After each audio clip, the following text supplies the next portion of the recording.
पन्नगे च सुरेन्द्रे च कौशिके पाद संस्पृशि निर्विशेष मनस्काय श्री वीरस्वामिने नमः। आरहत वाङ्मय में कहा गया है, खामे में सव्व जीवे सव्वे जीवा खमंतु में मिट्टी में सब्ब भूएषु वेरम मध्य न केणय। यह एक ऐसा श्लोक है खामे में सब्ब जीवे वाला, जो दिन रात में अनेक बार स्मरणीय होता है, पठनीय होता है, मानसिक अथवा वाचिक रूप में उच्चारणीय होता है साधु साध्वी समुदाय के द्वारा। प्रतिक्रमण में, श्रमण प्रतिक्रमण में जो 5 पाटियां हैं, 5वीं पाटी में यह श्लोक भी अंतर्निहित है। अरहत वंदना में भी यह श्लोक अंगभूत बना हुआ है। इस एक श्लोक में क्षमा और मैत्री की बात सन्निहित है। खामे में खमंतु, ये क्षमा को प्रकट करने वाले शब्द हैं, और मिट्टी, ये मैत्री शब्द आ गया। मैं सबको क्षमा करूं, खमाऊं, सब जीवों को क्षमाऊं और सब जीव मुझे क्षमा दान दे। खमत खामना, और सब प्राणियों के साथ मेरी मैत्री है, किसी के भी साथ मेरा वैर नहीं है। जैन धर्म में भगवती संवत्सरी का महापर्व मनाया जाता है, और वह महापर्व क्षमा के साथ जुड़ा हुआ है, मैत्री के साथ जुड़ा हुआ है। हम मनुष्य हैं, दुर्लभ मानव जीवन हमें प्राप्त है।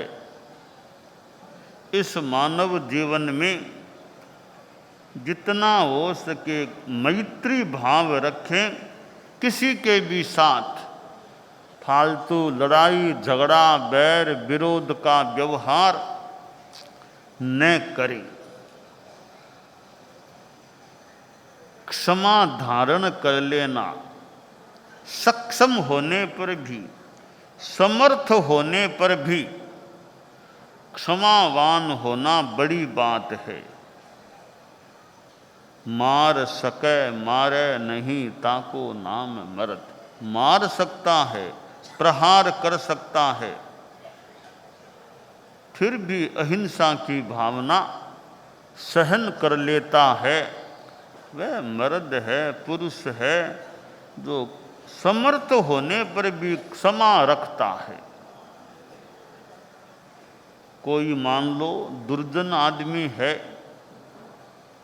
और वह गालियां देता है, चलाकर छेड़ता है, कुछ कठिनाई पैदा करता है, तो ठीक है, अपना बचाव किया जा सकता है, डिफेंस का ध्यान दिया जा सकता है, पर क्षमा भी रखने का प्रयास हो। क्षमा खड्गम करे यस्य दुर्जन है किं करिष्यति अत्रिणे पतितो वन्य ही स्वयमेवोपसाम्यति। और खड्ग तलवार होते हैं ये शस्त्र। क्षमा रूपी खड्ग जिसके हाथ में है उसका दुर्जन क्या बिगाड़ पाएगा। गालियां देगा, दे लेगा, क्या फर्क पड़ता है। हमें तो क्षमा का आराधन करना है। गालियां कोई दे तो दे, कोई खास बात नहीं। कोई निंदा करे तो कर दे, हम अपनी शांति में रहें। तो क्षमा खड्ग जिसके हाथ में है, कोई दुर्जन आदमी भी है, कितनी देर बोलेगा, आधा घंटा, घंटा, 2 घंटा, आखिर कब तक बोलता रहेगा। आखिर तो बोलना बंद करना ही पड़ेगा। हम वापिस यूँ बोलेंगे तो हो सकता है वो आग, उसके गुस्से की आग और प्रज्वलित हो जाए। श्लोक में बताया गया कि घास-फूस बिल्कुल नहीं है, सूखा मैदान है, मिट्टी है, वहाँ कोई अग्नि का अंश गिरा है, चिंगारी गिरी है, तो वह अपने आप शांत हो जाएगी, ज़्यादा देर जलती नहीं रह पाएगी। वो ही आग घास के ढेर पर पड़े तो कितनी भयंकर आग बन सकती है। तो इसी प्रकार इधर वाला आदमी शांत है, वापिस कुछ नहीं बोलता है, तो दुर्जन भी बोलते बोलते आखिर अब चुप होगा ही होगा, निस्संदेह चुप होगा। चुप तो होना ही पड़ेगा कभी। तो क्षमा धर्म है, उत्तम ये क्षमा, उत्तम ये धर्म है। बहुत 10 धर्म जो बताए गए हैं उनमें यह एक धर्म है क्षमा। तो कोई सामने वाला गालियां भी दे, निंदा भी करे, धर्म का संदेश है क्षमा रखो, शांति रखो। एक शिष्य गुरु के पास आया, बोला गुरुदेव आपके पास रहते रहते कई वर्ष हो गए हैं, आपका सानिध्य मिल रहा है, सीखने का मौका मिलता है, मेरा शिक्षण भी यहाँ काफ़ी हो गया है। अब मेरी इच्छा है मैं धर्म प्रचार के लिए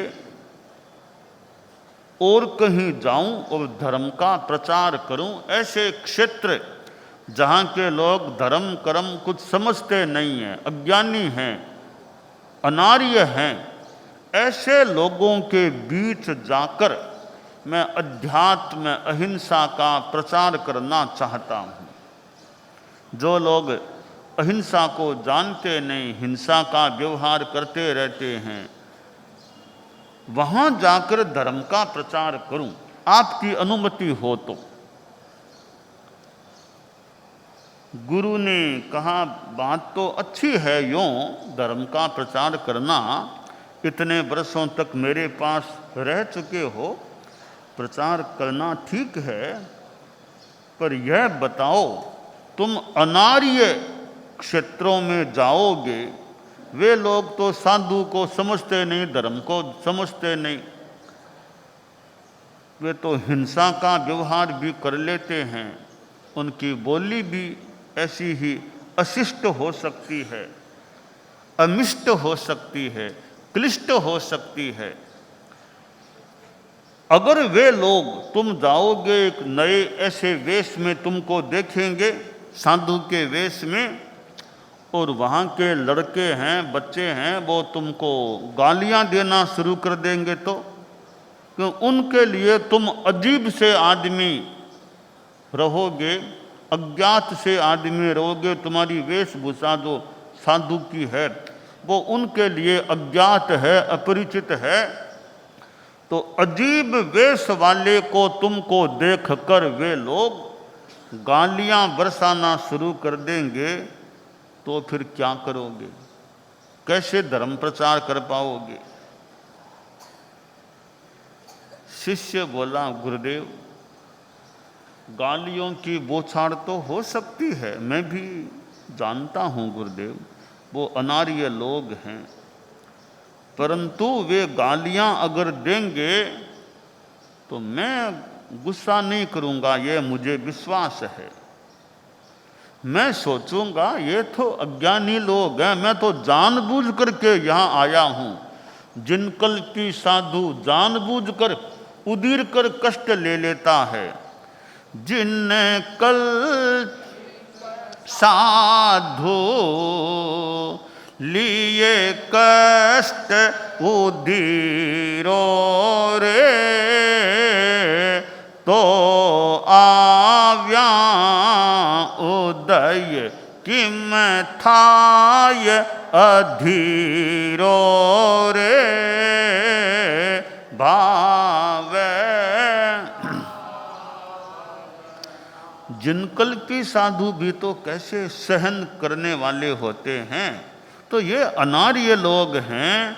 मैं जानता ही था कि ये लोग धर्म कर्म समझते नहीं है सामान्यतया। गुरुदेव ने मुझे चला करके भेजा नहीं, मैंने निवेदन किया, निवेदन करके मांग करके अनुमति लेकर मैं इस एरिया में आया हूँ। तो मतलब पहले ही जानता था यहाँ के लोग गालियाँ तो आराम से दे सकते हैं, ये तो और भी हिंसा के काम कर सकते हैं। तो खैर इतना ही तो हुआ, इतनी खैर कि केवल मुंह से गालियां दी है, मुझे मारा पीटा तो नहीं। इनका क्या भरोसा, मारपीट भी शुरू कर दे। अब तक मारा पीटा तो नहीं, केवल गालियों में बस इतने में सीमित रह गए हैं, तो क्या खास बात है, इसमें क्या गुस्सा करना है। मैं तो जानबूझकर यहाँ आया हूँ, जानता था यहाँ के लोग ऐसे हैं, फिर भी आया हूँ धर्म का प्रचार करने के लिए। तो मुझे तो अपना काम करना है, गुस्सा नहीं करना है, लड़ाई झगड़ा नहीं करना है। यह सोच कर के मैं क्षमा में रहूँगा गुरुदेव, शांति में रहूँगा, यह मेरा संकल्प है। मैं कोई रिएक्शन प्रतिक्रिया नहीं करूँगा गलत रूप में। छोटी बात है, गालियाँ दे दी तो दे दी, गाली सुनाने हुए गुमरा। गालियाँ सुनने से कोई मेरे गुमरे थोड़े ही होते हैं, गुमरे भी हो तो हो जाए, क्या खास बात है। तो मुझे कोई परवाह नहीं, मैं शांति में रह सकूंगा। गुरु ने दूसरा प्रश्न किया, अगर वे लोग मारपीट करना शुरू कर देंगे तो, लकड़ी से लाठी से हाथ से थप्पड़ लगा के तुमको मारेंगे तो, मारपीट करेंगे तो क्या करोगे? गुरुदेव मेरा चिंतन है कि मैं सोचूंगा कि थप्पड़ी तो लगाई है या डंडे से ही तो मारा है, काटा तो नहीं मेरे हाथ को, इनका क्या भरोसा। ये हिंसक लोग, छुरा तलवार रखने वाले मेरा हाथ भी काट दें, पाँव भी काट दें, क्या भरोसा है। तो इतनी में ही खैर रह गई कि मेरा हाथ पाँव तो नहीं काटा, केवल पीटा ही तो है, क्या खास बात है। पीट लिया, थोड़ी देर फिर मैं रेस्ट कर लूँ, और क्या है। तो पीटने से कोई खास बात नहीं है, ये इतना बस पीटा ही है, मुझे काटा नहीं हाथ पाँव को, इसमें गुस्सा क्यों कर। मैं तो जानबूझकर यहाँ आया हूँ, कर्मों की निर्जरा हो रही है मेरी, समता से सहन करूँ तो। यह सोचकर मैं प्रतिक्रिया नहीं करूँगा, मारेंगे पीटेंगे तो भी सहन कर लूँगा। गुरु ने तीसरा प्रश्न किया, अगर वे चाकू छुरा कुछ लेकर तुम्हारा हाथ आदि काट देंगे तो फिर क्या करोगे? गुरुदेव हाथ कटना और क्या खास बात है, कई बार दुर्घटना में भी तो हाथ पांव किसी के कट सकते हैं। एक्सीडेंट हो जाए तो हाथ कट जाए तो कट जाए किसी का, वाहनों की भिड़ंत होती है किसी का हाथ कट जाए तो कट जाए, तो वहाँ भी तो हो सकता है। मैं तो जानता ही हूँ भी ये लोग ऐसे हैं, कोई हाथ भी काट देंगे, पाँव भी काट देंगे, कोई बात नहीं, जितना होगा उतना धर्म का काम करूँगा। हाथ काट देंगे, धर्म का प्रचार में मुझे मूल तो बोलना है ना, एक जगह बैठ के लोगों को थोड़ा प्रेरणा देकर बोलता रहूँगा, भाषण देता रहूँगा, चल पाऊँगा उतना चल लूँगा। हाथ काटेंगे तो पैर तो मेरे ठीक ही है ना, इधर उधर जाऊँगा, धर्म का प्रचार करूँगा, भाषण दूंगा। मान लो पाँव भी काट दिया तो ठीक है, जैसे तैसे कोई लाठी आदि के सहारे चल पाऊंगा तो चल सकूंगा, क्या खास बात है। मैं गुस्सा नहीं करूंगा, शांति रखूंगा। गुरु ने चौथा प्रश्न किया कि मान लो कोई अज्ञानी आदमी तुमको, वो शिष्य बोला हाथ पांव ही काटेगा, मैं ये सोचूंगा मुझे जान से तो नहीं मारा ना, इतनी में कृपा है, यही कृपा मान लो कि जान से नहीं मारा, वरना क्या भरोसा गोली चला दे, जान से मार दें तो गुरु ने कहा कोई जान से मारने का प्रयास करेगा तो गोली हाथ में लेकर शूट करने को तैयार हो जाएगा तो गुरुदेव संभव होगा तो बचने का प्रयास करूंगा, थोड़ा समझाने का प्रयास कर सकूंगा भी कि ऐसा काम क्यों कर। फिर भी कोई गोली चलाने को तैयार ही हो गया तो मैं सोचूंगा कि मैं तो सफल हूं, धर्म प्रचार के लिए आया था, जितना कर सका तो उतना ठीक है, बाकी एक दिन तो शरीर पूरा होना ही है। ये मेरे शरीर को खत्म कर सकते हैं, मेरी आत्मा को नहीं मार सकते, आत्मा अमर है, तो गुस्सा क्यों करना है। मानो कि मैं तो शहीद हो रहा हूं धर्म के लिए, धर्म प्रचार के लिए शहीद कुर्बान हो रहा हूं। बहुत यह तो मेरे बहुत निर्जरा का मौका मिल गया मुझे सहज ही, तो शांति रखूं, क्षमा रखूं, महान कर्म निर्जरा हो सकेगी, यह सोचकर मैं वहां भी शांति रखूंगा। शहीद हो जाऊंगा, धर्म शहीद हो जाऊंगा, बोले गुस्सा नहीं करना है मुझे, वापिस प्रतिकार भी नहीं करना हिंसा के रूप में। गुरु ने कहा अगर इतना तुम्हारा मनोबल है, मनोभाव है, तो मैं इजाजत देता हूं, तुम जाओ अनार्य क्षेत्र में, अनार्य देश में और धर्म का प्रचार करो, अहिंसा, सद्भावना, अध्यात्म, आस्तिकवाद, पुनर्जन्मवाद, आत्मवाद, इन चीज़ों का विश्लेषण करो, प्रचार करो और लोगों को सम्यक दृष्टि बनाने का आयास करो। यह क्षमा की बात है। कोई मारने आ जाए तो भी क्षमा रखना, यह एक साधु की भूमिका की बात है।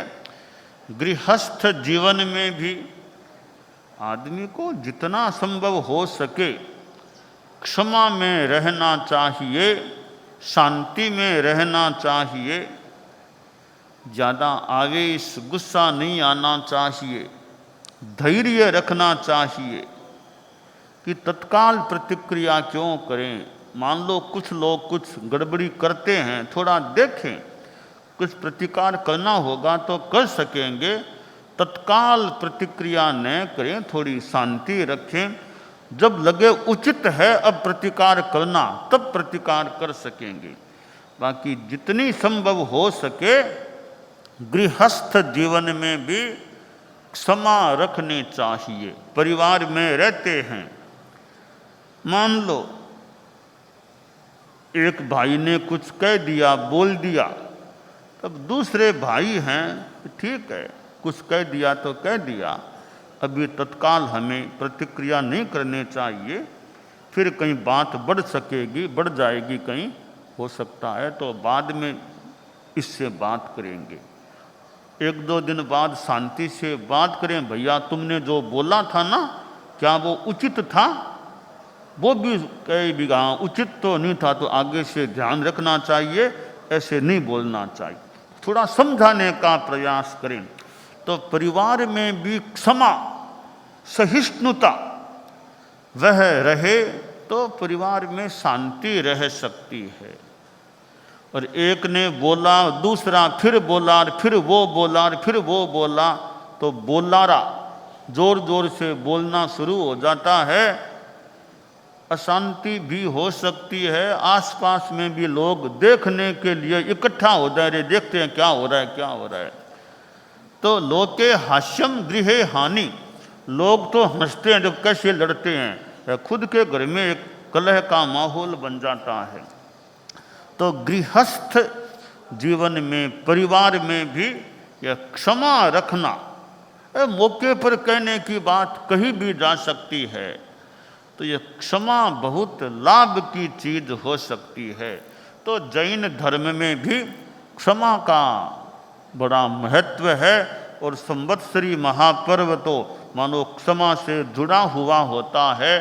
तो हम अपने जीवन में क्षमा धर्म की आराधना करने का प्रयास करें, यह काम्य है।